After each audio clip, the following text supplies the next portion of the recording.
अपने बारे में नहीं सोचते, अपनी माँ के बारे में नहीं सोचते, अपने पिता के बारे में नहीं सोचते और ना ही अपने गुरु के बारे में सोचते हैं। और जब इन चीज़ों से ये जीव भटक जाता है तो समझो कि इसकी गर्दन काल के हाथ में आ जाती है। और दो ही चीज पूरी सृष्टि को, दो ही चीजें हैं, काल और माया, जो इस जीव को भरमाती हैं, नीची योनियों में गिराती हैं, पाप कर्म इनसे करवाती हैं, अच्छे गुण इनसे छीन लेती हैं। जितने भी उत्पात करवाए जाते हैं वो सारे के सारे काल के द्वारा और माया के द्वारा क्या कराए जाते हैं। तो मैंने बात कही थी माँ की, माँ के बारे में सोचो, वो तो एक थोड़ा सा समय होता है 9 महीने का। चलो उस दुख से, उस पीड़ा से, अपने शरीर से हम अगर थोड़ा सा भी वजन हमारी जेब में फालतू हो जाता है उसको भी बर्दाश्त नहीं करते, वो भी हमें परेशान कर लेता है। और गर्भ के अंदर इतना वजन रख के हमेशा उठना, बैठना, चलना, काम करना, कोड़ा नीचा होना, सभी काम भी करने पड़ते हैं। क्योंकि माँ का जो कर्तव्य है, जो उसका काम है घर गृहस्थी का, जितनी जिम्मेवारी उनकी है इतनी किसी की भी नहीं है।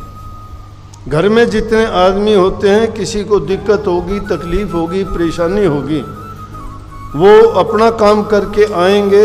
लेकिन माँ को कितनी भी परेशानी अगर होगी और वो देखेगी कि मैंने खाना नहीं बनाया, मैंने सब्जी नहीं बनाई और मुझे वो बनानी चाहिए थी, वो अपनी तकलीफ को भूल के खाट से उठ के और कर आती हुई भी दूसरों के लिए वो सारी चीज़ें तैयार करके देती है। कितना उसको चिंता होती है, कितनी हमारे लिए या अपनी संतान के लिए, अपने बच्चों के लिए उसके दिल में प्यार होता है, कितना दर्द तकलीफ होती है। जो बच्चा बोलना नहीं जानता उसकी भाषा समझती है कि उसको किस वक्त में किस चीज़ की आवश्यकता है, वो पूर्ति करती है। वो इशारे में ही समझ जाती है कि अब बच्चे को पखाना करना है, अब इसको पेशाब करना है, अब इसको भूख लगी है, अब इसको पेट में दर्द है, अब इसको कोई और बीमारी लग गई है। बच्चा जबान से नहीं बता सकता है, लेकिन माँ उसको देख के, क्योंकि वो जब से उसके गर्भ में आया था उसी टाइम से अपने प्राण उसमें स्थापित कर दिए थे। और जब तक वो रहती है तब तक अपनी संतान के लिए, देखा होगा इंसान को देखते होगे, अपनी संतान के लिए वो अपनी जान को भी आगे रख देते हैं कि पहले हम खत्म हो जाएं, संतान के साथ कुछ ना हो। उनके लिए तो वो परमात्मा से भी यही याचना करते हैं। बार बार सुनते होगे जब किसी का बच्चा बीमार होता है तो माँ कहती है, हे परमात्मा ये रोग बीमारी मेरे बच्चे को ना हो, इसकी रोग और बीमारी मुझे लग जाए लेकिन मेरा बच्चा ठीक हो जाए। यहाँ लाटर परिवार रहता है अपने हिसार में। उनके पिताजी की ऐसी कहानी थी जो उसकी माँ ने बचाया था, एक इतिहास है वो।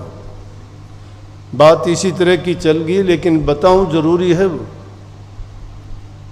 तो विजय लाटर उनके पिताजी बीमार, झूपा गांव से हैं वो बीमार हो गए, जवान उम्र थी। इनकी दादी कहने लगी, हे परमात्मा ये क्या हुआ, मेरा बेटा इसका खाना बंद हो गया, मैं दुनिया में जी के क्या करूं, ये तो बहुत गलत है। आप ऐसा करो मालिक। वो कोई भक्ति नहीं करती थी, किसी देवता को नहीं पूछती थी। आम बात हमारे जो जानते हैं, राम का नाम ले लेते हैं, हनुमान जी का नाम लेते हैं, कृष्ण जी का नाम ले लेते हैं, श्री रामचंद्र जी का नाम ले लेते हैं, या मोटा मोटी कहते हैं राम। ये नहीं पता कौन सा राम। संतों ने तो 4 राम बताए हैं, लेकिन उन आम लोगों को नहीं पता वो किस राम को मानते हैं। दशरथ पुत्र को राम मानते हैं, या उन जिस राम ने उस राम को पूजा उस राम को मानते हैं, या हमारे अंदर जो विराजमान है उस राम को मानते हैं, या एक जिसका शकल पसारा है उसको राम मानते हैं। उनके बारे में कहिए, एक राम दशरथ घर डोले, एक राम घट घट में बोले, एक राम का शकल पसारा, संतों का नाम त्रिगुण से न्यारा। 4 राम हो गए। अब उनको तो पता नहीं है किस राम को पूजते मानते हैं, लेकिन आस्था, हर इंसान की आस्था है अपने इष्ट में। सबका इष्ट जरूर है। 2 प्रकार के लोग हैं, एक आस्तिक है, एक नास्तिक है। नास्तिक लोग तो किसी चीज़ को मानता ही नहीं है, उसका कोई कर्म धर्म नहीं है। लेकिन आस्तिक जो भी होगा वो किसी न किसी रूप में मानता ही है परमात्मा को, किसी न किसी रूप में मानता है उसको, चाहे वो किसी देवी देवता के रूप में, किसी मूर्त के रूप में, या किसी नाम से।